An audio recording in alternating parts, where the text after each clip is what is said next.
Bonjour à tous et bienvenue dans ce nouvel enregistrement consacré au cynisme en tant qu'école philosophique de l'Antiquité grecque et tout particulièrement à la figure de Diogène.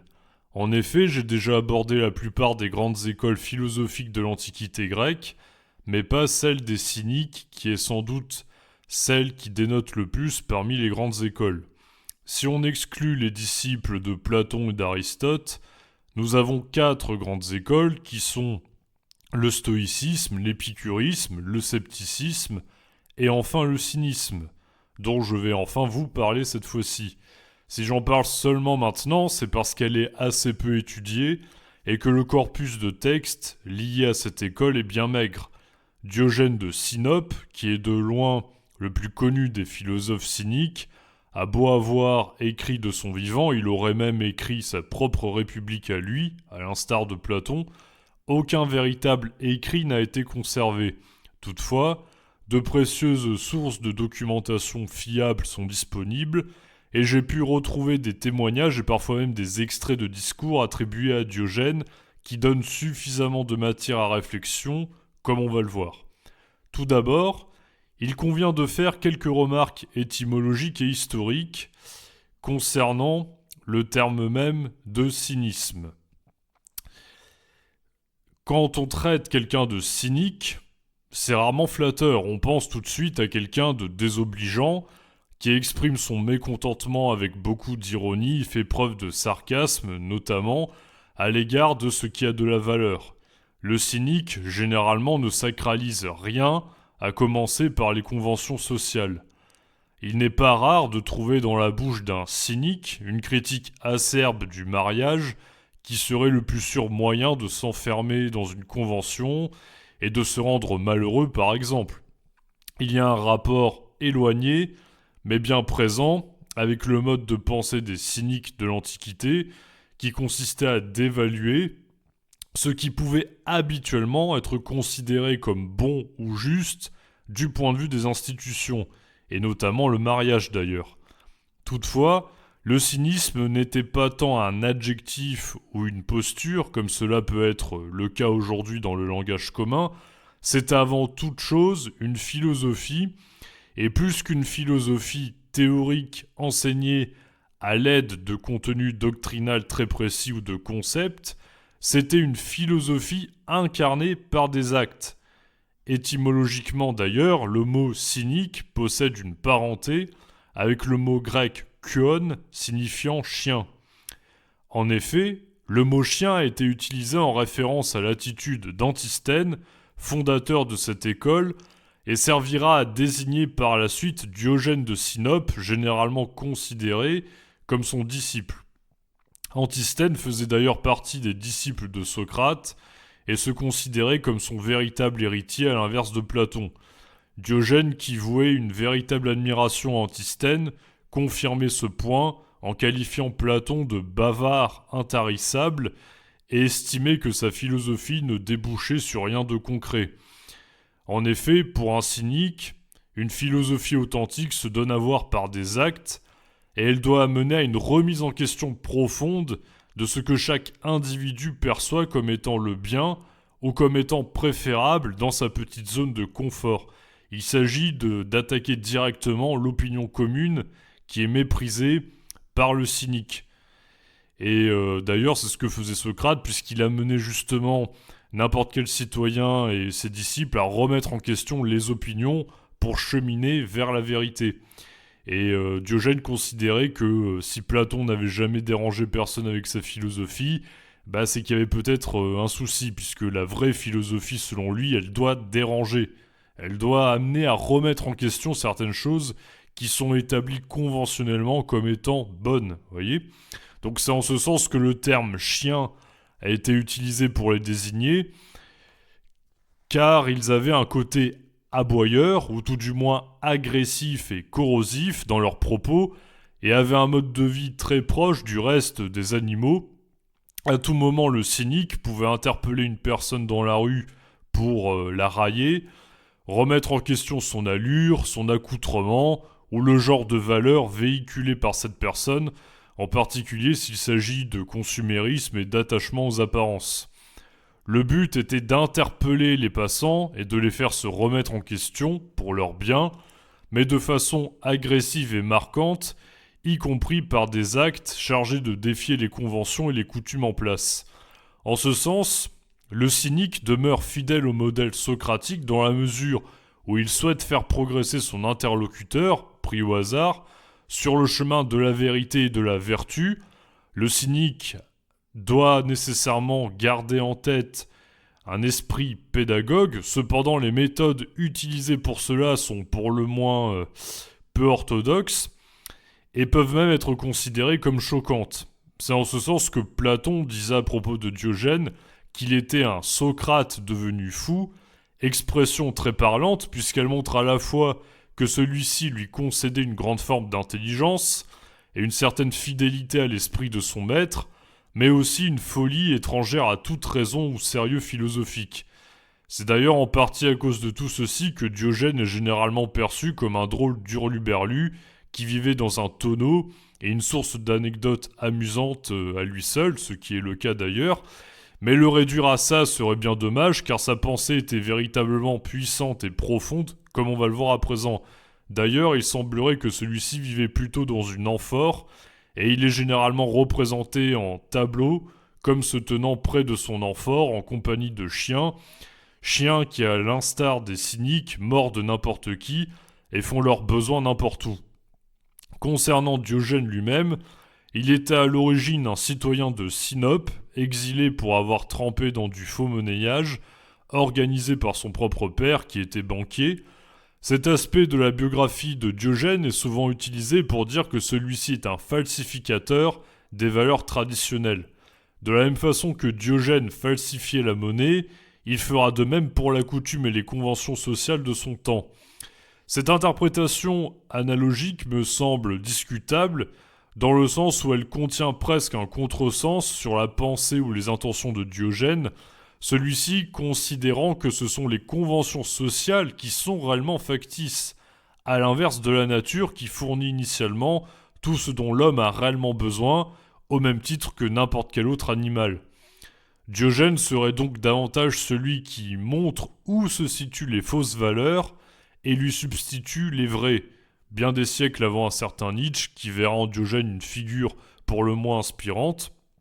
Quoi qu'il en soit, on peut considérer que cette expression de falsifier la monnaie, pour peu qu'elle ait été utilisée par Diogène lui-même au cours de sa vie à propos de son entreprise philosophique, doit être comprise comme un simple renversement des valeurs traditionnelles, qu'elles soient sociales, morales ou religieuses.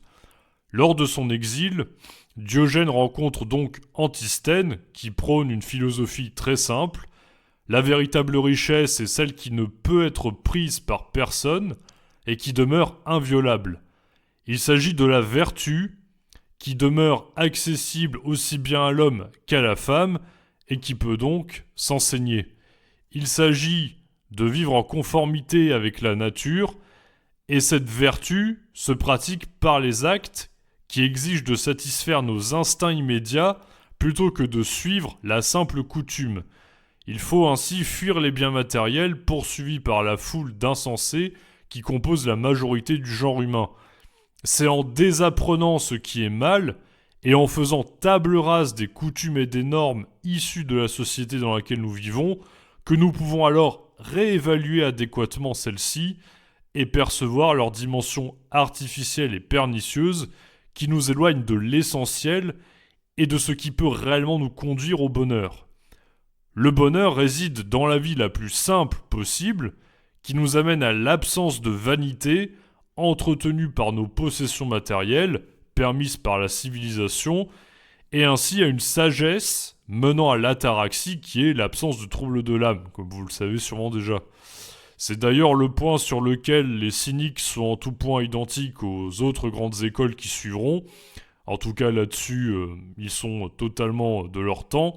Le stoïcisme, l'épicurisme et le scepticisme, le bonheur coïncide avec la vertu et demeure la finalité suprême de l'existence, conformément à la perspective dite eudémoniste.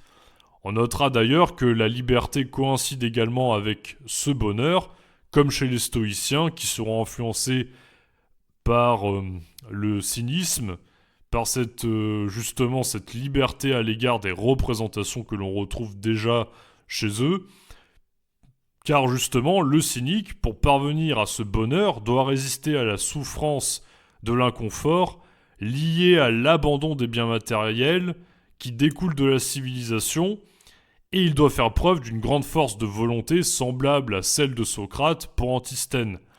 La manière dont nous nous représentons telle ou telle chose comme étant un bien ou non dépend de nous, et il ne tient donc qu'à nous de changer la représentation que nous avons de telle ou telle chose par notre volonté, ainsi que le reformuleront de manière plus ou moins identique les stoïciens, et c'est par la force de celle-ci que nous pouvons surmonter la souffrance liée à l'effort.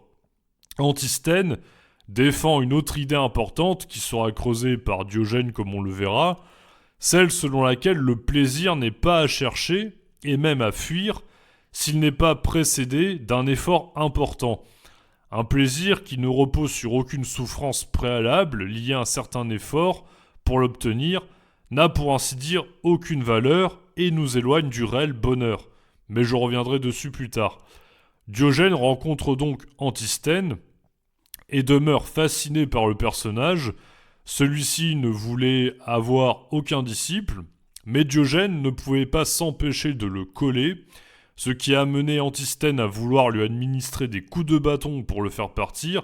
Il aurait donc dit à Antisthène « Frappe, tu n'auras jamais un bâton assez dur pour me chasser tant que tu parleras. » Un tel acharnement et une telle résistance au rejet finit par forcer le respect d'Antisthène, et Diogène devient alors son disciple par la force des choses, même si il s'en serait bien passé.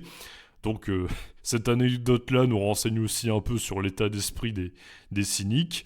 Avant de rentrer plus en profondeur dans le détail de la pensée de Diogène, puisque c'est lui qui nous intéresse aujourd'hui, je ne peux pas résister à l'envie de vous dévoiler certaines anecdotes, toujours aussi drôles et intemporelles, qui donnent une certaine idée du personnage et permettent de mieux le comprendre au niveau philosophique. Je commence par les plus connus, puis je continuerai avec les moins connus. Il y a bien évidemment l'anecdote que tout le monde connaît, celle de la rencontre avec Alexandre le Grand, qui était généralement considéré comme le roi et le guerrier le plus puissant de son temps. Alexandre, qui passait par là, était curieux de rencontrer Diogène, qui était un peu une sorte d'attraction touristique. Il était d'ailleurs étonné qu'il ne soit pas venu à lui pour l'accueillir, contrairement aux nombreux citoyens qui avaient eu vent de sa visite. Il alla donc à la rencontre de Diogène et lui dit « Que puis-je faire pour toi ?» Diogène aurait répondu « Ôte-toi de mon soleil » ou « J'aimerais que tu t'écartes un peu de mon soleil », selon les versions. Casse-toi, tu me fais de l'ombre. On peut imaginer que c'est la version la moins édulcorée. Quelle idée aussi de vouloir interrompre le bronzage de Diogène, hein. Éberlué, c'est Alexandre le Grand quand même, le seul, l'unique, pas Alexandre le petit frère de la voisine. Alexandre lui demande « N'as-tu donc pas peur de moi ?» Diogène aurait répondu « Qu'es-tu donc ? Un bien ou un mal ?»« Un bien ?» répond Alexandre. « Et alors ?» s'exclame Diogène. « Qui donc pourrait craindre un bien ?» Pshhh. Voilà. En s'en allant, Alexandre se serait dit « Eh bien moi, si je n'avais été Alexandre, j'aurais voulu être Diogène. » Cette anecdote montre non seulement le cran de Diogène, mais surtout son indifférence totale aux conventions et à ce qui, dans la civilisation, est supposé inspirer crainte ou respect. Alexandre n'est grand que pour la civilisation qui l'a rendu ainsi. Il n'a pas à l'être dans la représentation de Diogène, pour qui il n'est qu'un homme de plus qui n'a pas à interrompre sa séance de bronzage. Alexandre, au lieu de s'énerver ou de se sentir humilié, salua là ce qu'il estima être une belle leçon de liberté et d'indépendance de la part d'un homme qui ne semblait rien avoir, mais qui en réalité avait plus que lui du point de vue philosophique et cynique. Ce mépris apparent pour Alexandre n'épargnait pas ses contemporains, lorsqu'en plein jour il se promenait avec une lanterne en s'exclamant « Je cherche un homme !» sous-entendant par là que les citoyens qu'il a sous les yeux n'incarnent pas ce que devrait être un homme véritablement et naturellement. L'indifférence à l'égard de toute autorité politique était également valable au niveau intellectuel et philosophique. Il entretenait ainsi une relation pour le moins conflictuelle avec le génie incontestable de son époque qui était Platon. Il aurait par exemple cherché à contredire ce dernier par l'exemple en montrant l'inexactitude d'une définition qu'il aurait donnée dans un de ses cours en disant que l'homme est un bipède sans plumes. Diogène débarque dans le cours de Platon avec un coq qu'il déplume et pose sur la table en s'exclamant « Voici l'homme de Platon ». À la suite de quoi Platon aurait rajouté à sa définition « et qui possède des ongles plats ». Deux autres anecdotes nous montrent que Diogène avait beau avoir de l'audace, il avait en face de lui un Platon avec énormément de répondants tout de même. Une fois, Platon invitait les amis de Denis, et Diogène rentra chez lui, et marchant sur ses tapis qu'il estimait être trop luxueux pour un philosophe, s'exclama « Je foule aux pieds la vanité de Platon ». Ce à quoi Platon aurait répondu « Oui, avec une autre forme de vanité, Diogène ». Donc en gros, c'est avec ton orgueil à toi que tu piétines mon orgueil à moi. Voilà. L'autre anecdote plus intéressante sur un plan philosophique nous montre un Diogène critique de la théorie des idées de Platon. On peut supposer que les cyniques sont assez proches d'une forme d'empirisme, on appellerait ça comme ça aujourd'hui, c'est-à-dire que ce que l'on connaît provient directement de la sensation, et nos sens nous renseignent naturellement sur ce qui est, sans avoir besoin de chercher une réalité qui serait au-delà de ce qui nous apparaît. Donc les cyniques se fient avant toute chose aux données de leurs sensations pour établir ce qui est ou ce qui n'est pas. Je cite « Un jour que Platon discourait sur des idées, en parlant de l'idée de table et de l'idée de tasse, Diogène remarqua « En ce qui me concerne, mon cher Platon, je vois très bien la table et la tasse. En revanche, l'idée de table et l'idée de tasse, je ne les vois pas du tout. » « Normal, répondit Platon. Tu vois effectivement cette tasse et cette table parce que tu as des yeux pour ça. Mais l'idée de table et l'idée de tasse, tu n'as pas l'intelligence qui te permettrait de les voir. Fin de citation. Personnellement, j'ai déjà vu des clashs de rap bien moins violents que ça, hein. Avec ces quelques anecdotes, on serait tenté de faire de Diogène un personnage proche d'un simple SDF de l'époque, qui serait charismatique, ou d'un punk à chien. D'ailleurs, entre les punks et Diogène, il n'y a pas énormément de différence, si ce n'est que Diogène est peut-être encore plus punk qu'eux, puisqu'il n'a même pas de toit. Mais ces choix de vie découlent d'une éthique, et même d'une certaine méthodologie, qui consiste à rester maître de ses propres représentations, et à se défaire de celles induites par la civilisation, nous faisant miroiter un faux bonheur matériel et illusoire, comme je l'ai déjà dit. Donc, quelque part, cette méthodologie consiste à se défaire des représentations induites par la médiation de la civilisation, pour revenir justement à ce qui nous est immédiatement avantageux. Et ce qui nous est immédiatement avantageux, eh bien, c'est la nature dont on fait partie, hein, qui nous renseigne là-dessus. D'ailleurs, l'étiquette de SDF serait assez appropriée puisque le cynique n'a pas de domicile fixe ou de lieu qui soit son chez lui, ce dernier considérant la propriété privée comme un luxe de la civilisation, faisant naître l'orgueil dans l'âme humaine, ainsi que la crainte de perdre ce à quoi il s'attache.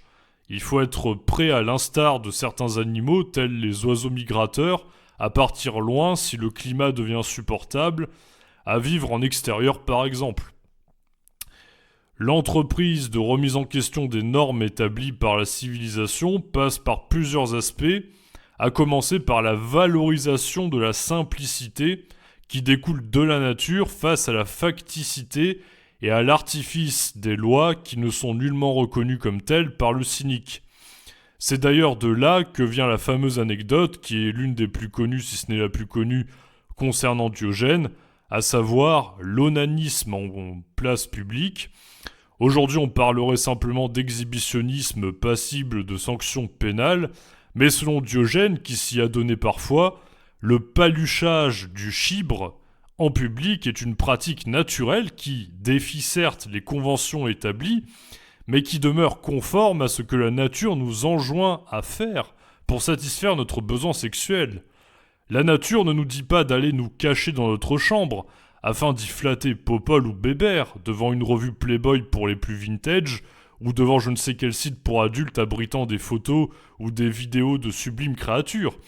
La nature nous soumet instinctivement à des besoins qu'il convient de satisfaire, et si, selon Diogène, tels certains poissons, nous partions nous frotter contre un rocher pour nous soulager en cas de forte envie sexuelle, il n'y aurait ni violence sexuelle, ni acte de guerre basé sur des querelles amoureuses. Diogène ayant en tête à ce propos Hélène de Troie, à l'origine de la guerre, qui est la guerre de Troie racontée dans l'Iliade d'Homère. Ce qui nous apparaît comme inadmissible moralement dans cet exemple-là est en réalité vertueux dans ses conséquences. Le plaisir sexuel doit être assouvi de manière instantanée, au même titre que la faim ou la soif, si elle se fait sentir, et si nous n'éprouvons pas l'envie naturelle de séduire une femme pour cela, ou même de l'attendre. Il y a une anecdote comme quoi Diogène, une fois il avait un ticket avec une courtisane, il n'a pas pu attendre qu'elle vienne, et donc bon, il s'est soulagé, et c'était trop tard quand elle est arrivée. Bon voilà, encore une anecdote très glorieuse. Donc ça peut être aussi un homme, tout dépend de la cible, une femme pouvant par ailleurs devenir une femme cynique elle aussi. Si c'est comme ça que le besoin se fait sentir naturellement, tant pis. Un acte tel que cet acte qui nous paraît indécent s'inscrit donc toujours dans cette approche dérangeante et volontairement provocatrice du cynique qui, je le rappelle, interpelle pour mieux remettre en cause ce à quoi nous accordons de la valeur en société, notamment la pudeur ou la délicatesse qui ont pour effet de ramollir l'homme plutôt que de l'endurcir pour son bien. Pour en venir à un contenu philosophique plus sérieux, on retrouve dans la pensée de Diogène une tripartition anthropologique ainsi qu'une hiérarchie destinée à gommer la supériorité prétendue de l'homme sur l'animal.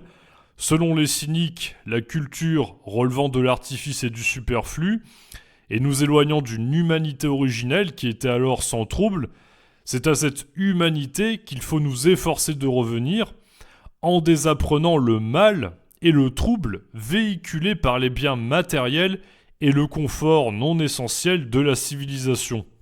Ainsi, si nous devons nous inspirer de la perfection et de l'ordre parfait qui règne dans la nature, ne produisant rien de superflu, il faut, dans cette perspective-là, s'inspirer des animaux, car nous ne différons de ceux-ci que par notre imperfection. On pourrait trouver cela surprenant comme idée, surtout que lorsqu'on a en tête la célèbre idée d'Aristote selon laquelle l'homme est un animal politique, eh bien, si l'homme possède un système de communication différent de celui des bêtes, n'est-ce pas précisément pour s'en distinguer et vivre en cité où il trouvera l'épanouissement conforme à sa nature ? Pas du tout pour Diogène. En effet, l'imperfection de l'homme qui le rend inférieur à l'animal, pourtant censé être moins intelligent que lui, vient de son incapacité à l'autarcie, c'est-à-dire à son incapacité à se suffire à lui-même. La tripartition hiérarchique est la suivante. Tout en bas, il y aurait l'homme, car sa capacité technique supérieure à celle de l'animal ne le rend pas moralement supérieur à ce dernier. Moralement, c'est-à-dire du point de vue de la vertu, qui consiste justement à vivre conformément à la nature. Bien au contraire, du fait de son mode de vie raffiné et de son intelligence apparente, il ne peut se contenter de mener une vie simple et de s'autosuffire à lui-même. Il est donc un être désavantagé, incapable de vivre heureux et en bonne santé à cause de ce qui le rend en apparence seulement supérieur au reste du règne animal. Au milieu de la hiérarchie des êtres se trouveraient les animaux qui, eux, se suffisent à eux-mêmes, puisqu'ils suivent leur instinct et satisfont leurs besoins de manière naturelle, sans chercher quoi que ce soit de superflu. Au sommet de cette hiérarchie, nous retrouverions les dieux, qui, eux, seraient totalement autarciques et n'auraient même pas besoin de satisfaire quoi que ce soit comme besoin. Le sage, lui, serait au-dessus des animaux, mais en dessous des dieux, dans la mesure où il serait conscient des besoins qu'il doit réellement satisfaire et chercherait à en avoir le moins possible. Diogène nous dit à ce propos, je cite, que le propre des dieux est de n'avoir besoin de rien, de celui qui est semblable aux dieux, d'avoir besoin de peu de choses. Fin de citation. Évidemment, l'homme ne sera jamais un dieu, c'est-à-dire un être parfait et absolument autonome, ne dépendant d'aucune forme de besoin, mais sa tâche, et elle est noble, est de tendre autant que possible vers cette absence de besoin, qui sont autant d'empêchements et de sources de souffrance, nous empêchant d'être libres et heureux.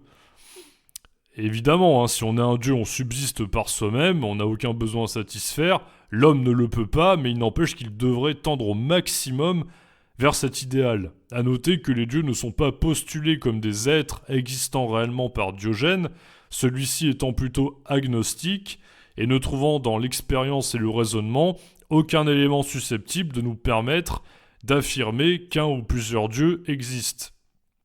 Il s'agit plus ici d'un idéal théorique ou d'un idéal régulateur vers lequel l'homme doit essayer de tendre autant que possible sans pour autant avoir la prétention d'y parvenir ou de l'égaler.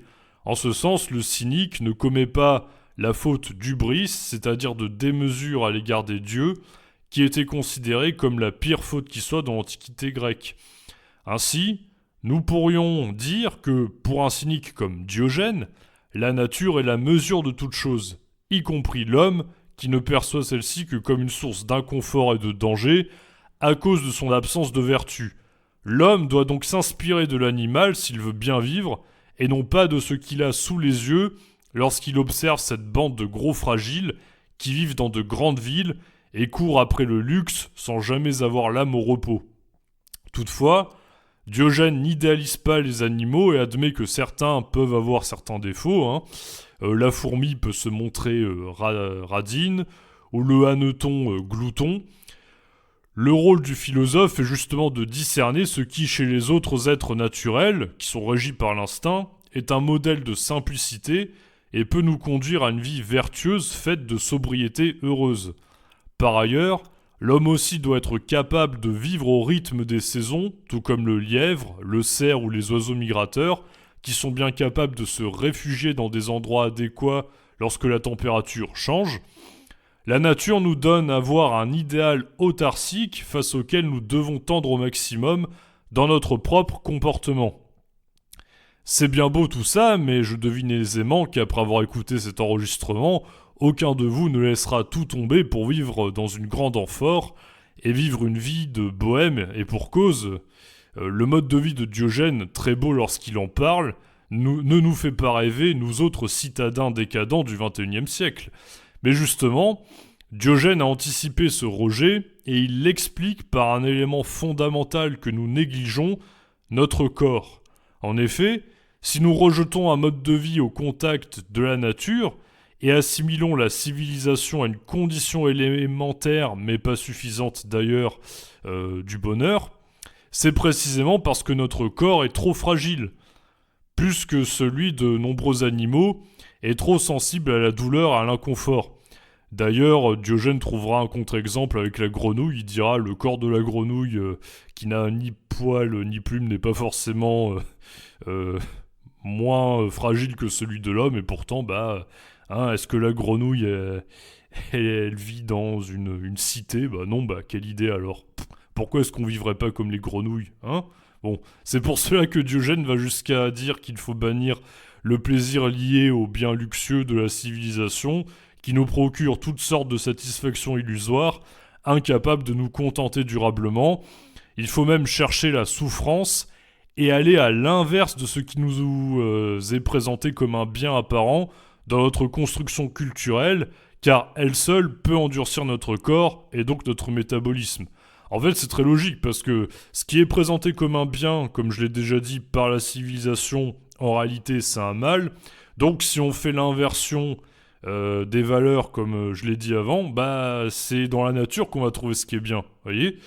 Et je vais à présent citer Diogène lui-même, car même si nous n'avons pas de texte officiel de ce dernier, nous avons parfois des pensées et des discours retranscrits par des historiens de l'Antiquité ou des rhéteurs. Il s'agit ici d'un extrait du 8e discours de Dion Chrysostome, se nommant « Sur la vertu ». Diogène aurait dit L'homme noble, lui, reconnaît dans ses souffrances ses plus grands adversaires. Il aime les combattre sans arrêt, nuit et jour, non pour ramener de lâches comme les chèvres, ni pour être couronné de pain ou d'olivier, mais pour connaître toute sa vie le bonheur et la vertu. Il ne se contente pas de ces heures où Hélène et Corinthiens proclament les vainqueurs, où l'assemblée des Thessaliens se fait entendre. Il ne redoute aucun de ses adversaires et ne souhaite pas que le sort lui en assigne d'autres.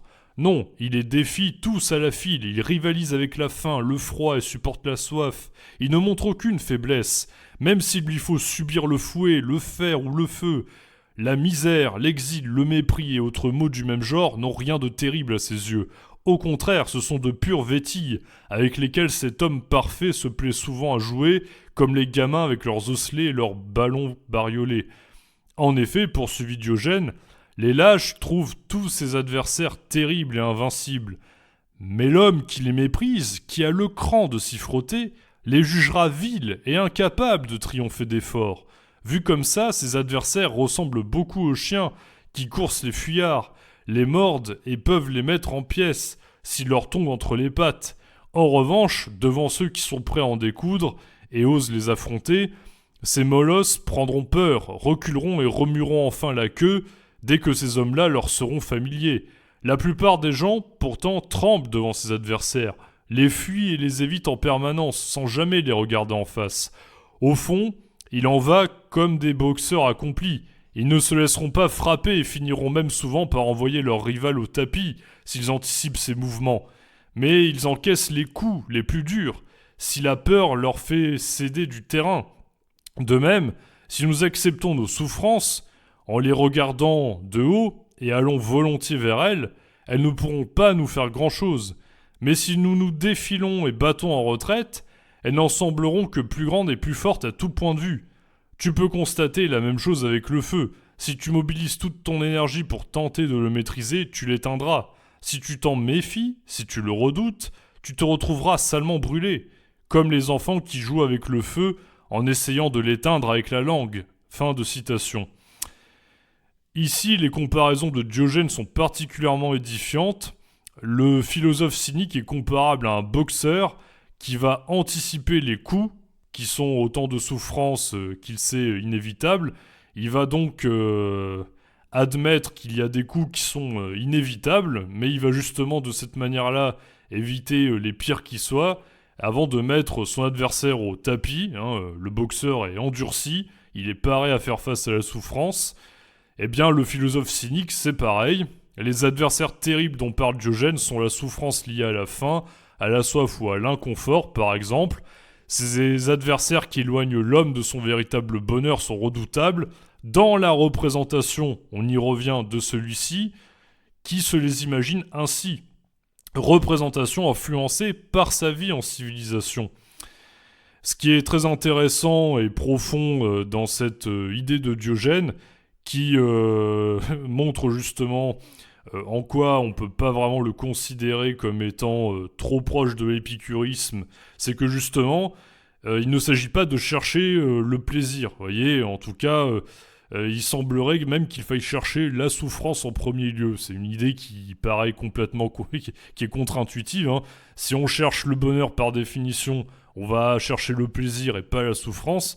Et bien justement, Diogène nous dit, encore faut-il comprendre que certains plaisirs sont de véritables souffrances, et certaines souffrances apparentes des adversaires terribles qui le sont seulement dans nos représentations, vous voyez. Donc néanmoins, le philosophe ne fuit pas la souffrance, il va au-devant de celle-ci et l'anticipe pour mieux l'accueillir et la surmonter. En effet, une de mes peurs les plus grandes, pour moi qui suis un gros fragile et ne peut pas encore prétendre à l'idéal cynique, en tout cas pas pour l'instant, ça serait de me retrouver à la rue sans logement. Eh bien, si j'étais déterminé à vivre en cynique, je vivrais moi-même dans la rue et la nature, je ferais en sorte de m'abriter et de satisfaire mes besoins les plus rudimentaires, quand je l'entends, en rivalisant pour cela de beaucoup de débrouillardise, je deviendrais une sorte de survivaliste. Au début, ce serait une grande forme de souffrance, mais petit à petit, mon corps s'endurcirait et prendrait le pli, et en même temps je n'aurais plus à craindre de manquer de quoi que ce soit, puisque je n'aurais pour ainsi dire aucune possession réelle. Rien n'est plus à craindre pour celui qui n'a plus rien à perdre, et qui est donc allé au-devant de la souffrance afin de la vaincre. Celui qui possède peut toujours avoir peur, celui qui se dépossède de ce qui peut générer de la peur en lui, il a vaincu la peur à la racine, voyez ? Donc parallèlement à cette nécessité de ne pas fuir la souffrance et de la devancer, vient la nécessité de fuir le plaisir mauvais, celui dont nous parlions précédemment, le plaisir précédé d'aucun effort. Je cite de nouveau Diogène. Je suis sûr que pour ce genre de plaisir-là, d'ailleurs, vous avez plein d'exemples actuels qui peuvent vous venir en tête. Le fait d'écouter un enregistrement philosophique un peu exigeant ne rentrant pas dans cette catégorie. Il y a pourtant un autre combat, plus redoutable encore, et une lutte importante qui surpasse en ampleur et en danger celle que je viens d'évoquer, la lutte contre le plaisir. Elle ne ressemble pas à celle dont parle Homère lorsqu'il dit « Et un âpre combat repris auprès des nefs, c'était avec des haches et des cognées tranchantes qu'on se battait, ainsi qu'avec de grandes épées. Ce n'est pas le même type de combat, car le plaisir n'emploie pas ouvertement la force. Il trompe et ensorcelle plutôt par de terribles drogues, comme le raconte Homère à propos de Circé, qui drogua les compagnons d'Ulysse et les transforma ensuite en porcs, en loups et autres bêtes sauvages. C'est ça le plaisir. Ce n'est pas quelque chose qui se borne à comploter contre vous, mais qui le fait par n'importe quel moyen. Que vous soyez debout ou endormi, il va chercher à vous corrompre par l'ouïe, la vue, l'odorat, le goût et le toucher. Par la faim aussi, la soif et le sexe. Car on ne peut pas aller dormir après avoir posté des sentinelles comme on le fait normalement contre l'ennemi. Non. C'est dans ces moments-là surtout que le plaisir attaque. Il va tantôt vous affaiblir et vous asservir par le sommeil lui-même, tantôt vous rappeler son propre souvenir par les rêves perfides et insidieux qu'il va vous inspirer. À la différence de la souffrance qui vous assaille en général par le toucher et progresse par ce biais, le plaisir, pour attaquer, se sert de tous les sens dont l'homme dispose. S'il est vrai que nous devons faire face à nos souffrances et nous battre contre elles, il nous faut à l'inverse nous éloigner le plus possible du plaisir et réduire au strict nécessaire nos rapports avec lui. C'est sans doute là que le plus fort est vraiment le plus fort. L'homme qui peut le plus se soustraire au plaisir, car il est impossible de ne pas tomber totalement sous leurs griffes si l'on vit, ou même si l'on traîne constamment avec eux. Ainsi, dès lors que le plaisir tient l'âme en son pouvoir, et s'en est rendu maître par ses drogues, l'essor dont Circé dispose encore ne tarde pas à suivre. D'un coup de baguette, le plaisir pousse aisément sa victime devant lui, la conduit dans une espèce de porcherie, l'y enferme, et l'homme ne mènera plus désormais qu'une existence de porc ou de loup. Le plaisir engendre aussi divers serpents mortels et d'autres sortes de reptiles qui veillent jour et nuit à sa porte. Mais leur attachement et leur dévouement à son égard ne les empêchent pas d'éprouver 1000 souffrances.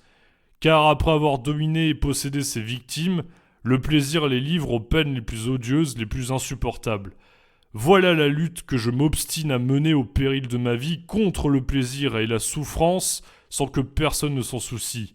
Ces misérables mortels ne s'occupent tous que des sauteurs, des coureurs et des danseurs. » Fin de citation. Et à la fin de son discours, Diogène se livre à un acte indécent. Il coula un bronze, ce qui amena les passants qui buvaient ses paroles à fuir et à le traiter de fou. La conclusion de ce magnifique discours vient nous rappeler que le cynique est toujours prêt à assouvir un besoin naturel qui se présente à lui sans souci des conventions ou du contexte. Quand c'est le moment de le faire, c'est le moment, hein. Toutefois, ce qu'il faut retenir de cette autre partie du discours, c'est l'inversion de valeur entre la souffrance et le plaisir. La souffrance liée aux exigences naturelles de la vertu est surmontable. En plus, si on reste fidèle à la vertu qui est le fait de vivre en conformité avec la nature, eh bien il est évident qu'on va satisfaire un faible nombre de plaisirs. Vous voyez, c'est en ça que Diogène nous dit ici qu'il faut entretenir le moins possible le plaisir. C'est d'ailleurs le propre d'une ascèse. Et donc, de cette façon-là, on est moins dépendant et on se sent davantage libre. Tandis que les plaisirs superflus de la civilisation nous rendent mous et peu résistants à la moindre forme de souffrance et de contrariété. La gestion de la frustration devient même quasi inexistante chez certains. Donc le plaisir sans peine, une fois satisfait, nous hante et sollicite potentiellement tous nos sens, le goût pour les mets raffinés, l'ouïe pour la belle musique, les yeux pour les beaux tapis ou palais qui flattent la rétine, etc. La souffrance, elle, s'adresse essentiellement au toucher et peut, par la force de la volonté, être surmontée, tandis que les hommes se compliquent la vie et multiplient sans cesse les sources de peine et d'égarement dans leur vie soi-disant confortable et luxueuse, qui demeurent responsables de leur orgueil et de tous les vices qui naissent ainsi. Le plaisir n'est donc pas condamné en tant que tel, s'il est le résultat d'efforts constants pour fuir la tentation du superflu et du luxe, car il arrive comme une compensation nous délivrant de la souffrance précédente et nous amenant à une satisfaction pleine et entière. C'est-à-dire que la notion d'effort dans le bonheur, elle est absolument nécessaire. C'est ça que les cyniques nous rappellent, et c'est une grande forme de sagesse, puisque généralement on est tenté de jouir, d'avoir un maximum de plaisir en faisant le moins d'efforts possible, voire pas du tout, on aimerait bien. Mais justement, le cynique nous montre que c'est vraiment à la sueur de son front que le plaisir qu'on va obtenir va avoir d'autant plus de valeur.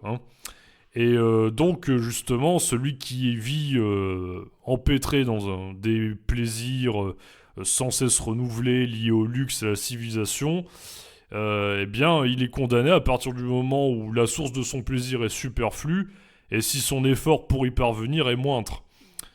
Toujours dans cet extrait, cette fois-ci qui vient du 6e discours de Dion Chrysostome, intitulé Sur la tyrannie, certaines observations très instructives sur Diogène sont relatées, je cite.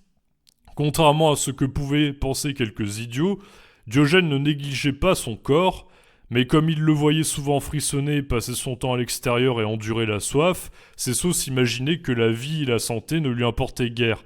En réalité, le régime qu'il s'infligeait le maintenait en meilleure forme que les goinfres qui n'arrêtent pas de s'empiffrer et les douillets qui ne mettent jamais le nez dehors pour affronter le froid ou la chaleur.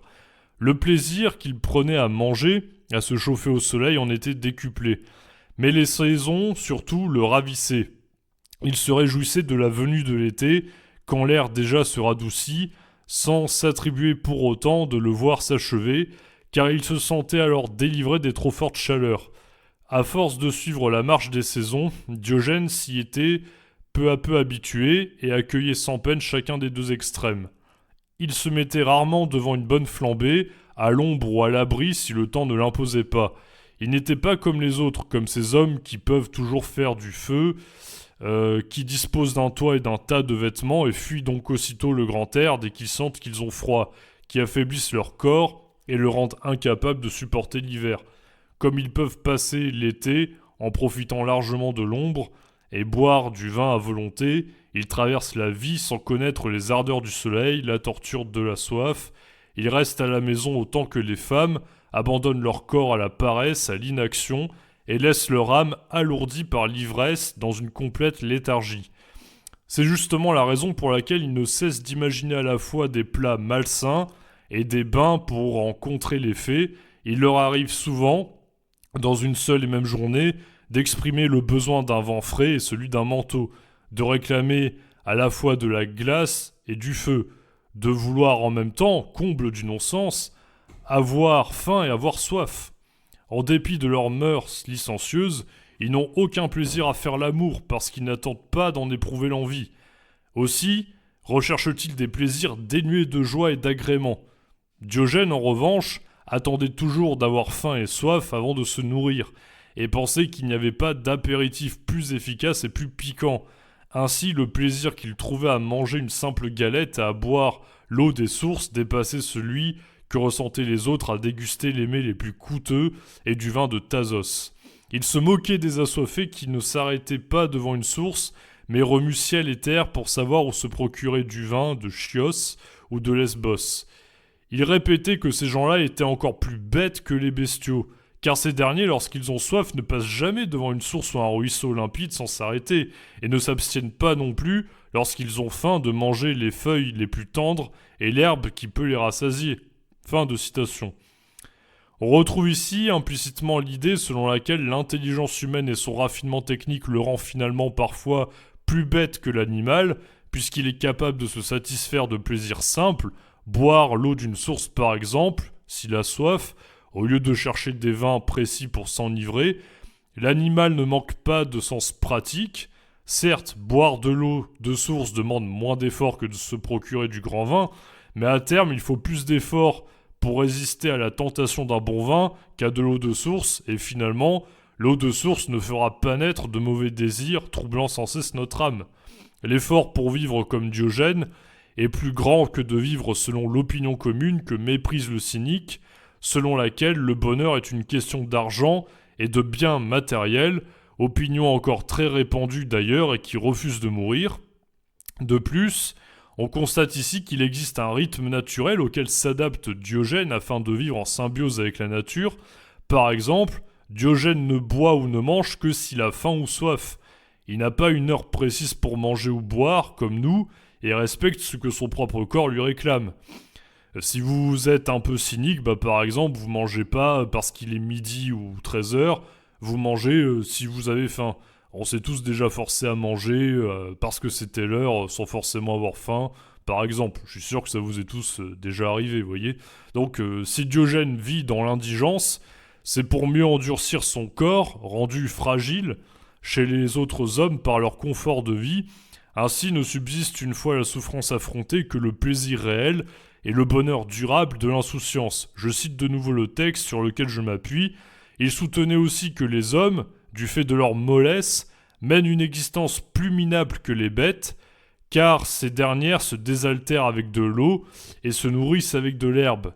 La plupart vont nus toute l'année, ne mettent jamais les pieds dans une maison, ne font jamais de feu. Chacune, si personne la tue, vit le temps qui lui est imparti par la nature. Toutes restent saines et vigoureuses sans avoir jamais besoin de soins ni de médecins. Les hommes, eux, ont beau tenir fermement à la vie et inventer toutes sortes de ruses pour retarder la mort, ils n'arrivent même pas tous au grand âge. Leur existence abonde en maladies que l'on peine à nommer. Et comme la terre ne leur fournit pas suffisamment de quoi se soigner, il leur faut recourir au fer et au feu. Ils se rassemblent dans les cités pour éviter toute nuisance de l'extérieur, mais se nuisent à eux-mêmes et commettent les pires forfaits, comme s'ils s'étaient rassemblés pour ça. Diogène y voyait la raison pour laquelle Zeus, dans le mythe, avait puni Prométhée d'avoir découvert le feu et livré son secret, car c'était là l'origine de l'inclination des hommes pour une vie molle et sensuelle. De fait, Zeus ne les haïssait certainement pas et ne leur enviait aucun de leurs biens, mais l'homme est incapable de vivre comme les autres animaux, lui disait-on, parce qu'il a une chair délicate, un corps lisse, qu'il n'a ni poils pour le protéger, comme en ont la plupart des bêtes, ni plumes, et que la peau qui l'enveloppe n'a rien d'épais. Ce à quoi Diogène répondait qu'une telle délicatesse venait du mode de vie de l'être humain. Car l'homme dans l'ensemble ne fuit pas seulement la chaleur du soleil, il fuit aussi le froid. L'absence de poils d'ailleurs n'est pas en cause ici. Diogène prenait le cas des grenouilles et d'une foule d'autres animaux au corps beaucoup plus lisse dont certains, s'ils arrivent à supporter l'air froid, peuvent aussi passer l'hiver dans l'eau la plus glacée. Il soulignait également que les yeux et le visage humain n'ont nullement besoin de protection. D'une manière générale, un être ne naît jamais dans un milieu où il ne peut pas vivre. Comment les premiers hommes, sinon, auraient-ils survécu sans feu, sans maison, sans vêtements, sans autre nourriture que celle qui pousse toute seule ? Non, l'ingéniosité et la capacité de l'homme à trouver et inventer 1000 tours pour lui faciliter la vie n'ont pas été très profitables aux générations suivantes. En effet, au lieu de mettre leur intelligence au service du courage et de la justice, les hommes la mettent au service du plaisir. Ainsi, puisqu'ils recherchent le confort à tout prix, la vie leur est toujours de plus en plus désagréable et de plus en plus pénible. Ils donnent l'impression de veiller à leurs propres intérêts, mais ils périssent misérablement d'un excès de soins et de prévenance. Fin de citation. Nouvelle inversion, l'homme ne va pas mal parce qu'il ne prend pas assez soin de lui, mais parce qu'il prend trop soin de lui.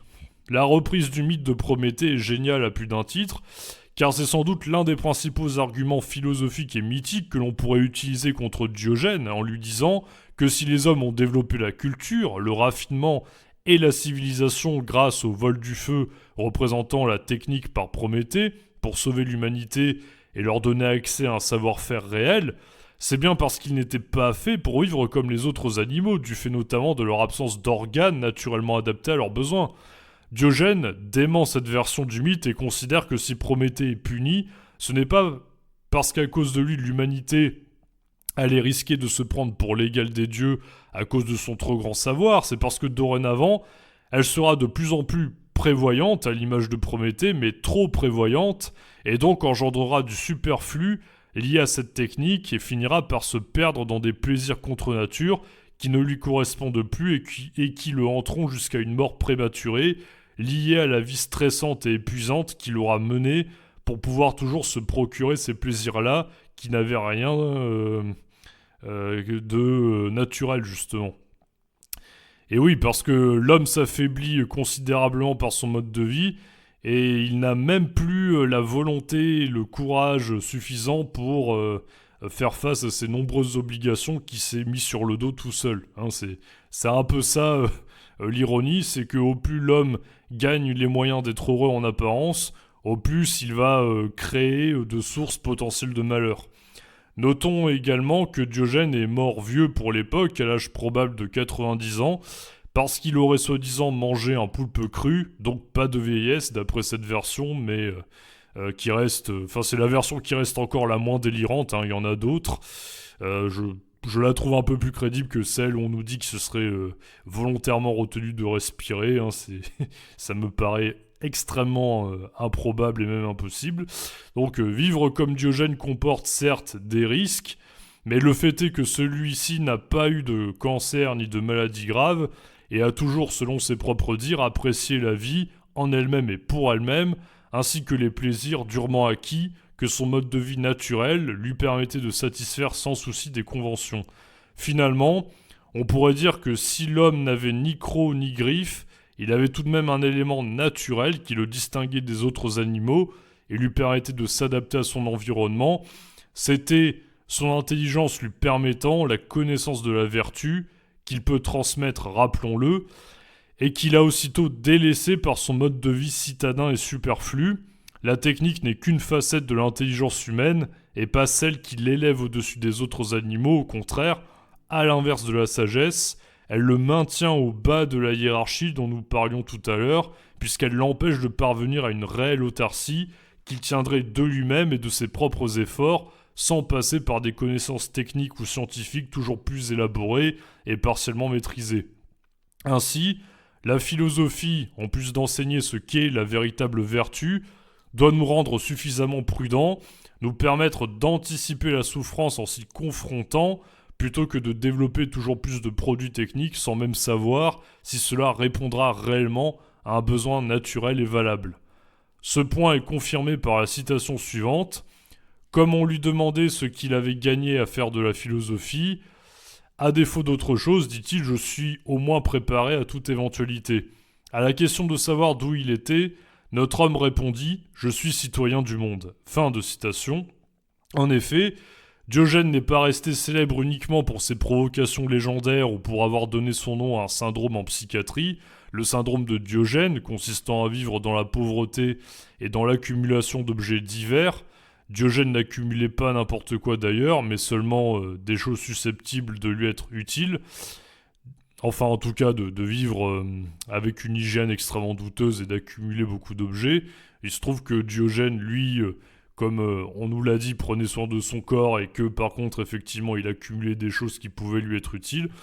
Diogène aurait également forgé le concept de cosmopolitisme, même si Socrate serait le premier à s'être déclaré citoyen du monde. On ne sait pas grand-chose de la façon dont Diogène entendait cela dans sa pensée, mais on peut facilement l'interpréter comme une conséquence de sa philosophie. Si tout pays, tout territoire, toute délimitation est liée à la nécessité de protéger et d'encadrer des biens matériels appartenant à des citoyens, c'est la raison d'être d'une cité, d'un État, hein. Et si le cynique désapprend à se représenter ces choses-là comme des choses de valeur, en ayant cette forme de mobilité que l'on retrouve aussi chez d'autres animaux, alors le philosophe cynique n'est nulle part chez lui.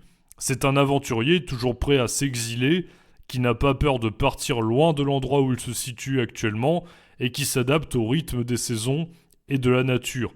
Avec son bâton, sa besace et son vieux vêtement usé, le cynique n'est nulle part chez lui, car il ne s'établit définitivement dans aucune civilisation précise. Aucune loi n'a plus de valeur à ses yeux qu'une autre. Seule la nature possède des lois réelles et immuables. De fait, ne rien posséder, ne rien reconnaître de valable au plan institutionnel, c'est être chez soi nulle part et donc, dans une certaine mesure, être chez soi potentiellement n'importe où. Le philosophe cynique est citoyen du monde car en habitant où cela lui semblera naturellement préférable, il est ouvert au changement et à des traditions et des cultures diverses qu'il sera toujours prêt à accueillir avec la même moquerie et le même dédain. Être citoyen du monde, c'est donc accepter l'ensemble des traditions et des coutumes pour ce qu'elles sont, c'est-à-dire pas grand-chose, sans discrimination préalable. Je vous remercie pour votre attention et votre fidélité. Si vous avez apprécié mon enregistrement et si les cyniques vous intéressent, je vous conseille tout particulièrement les ouvrages sur lesquels je me suis appuyé pour faire cet enregistrement. Il s'agit du petit livre très beau et enrichissant Pensées et anecdotes de Diogène le cynique, préface de Nicolas Vaquet, Diogène l'antisocial de Jean-Manuel Roubineau, ainsi que l'ouvrage collectif Les cyniques grecs, fragments et témoignages. Je vous souhaite une excellente journée ou soirée, et je vous dis à une prochaine fois.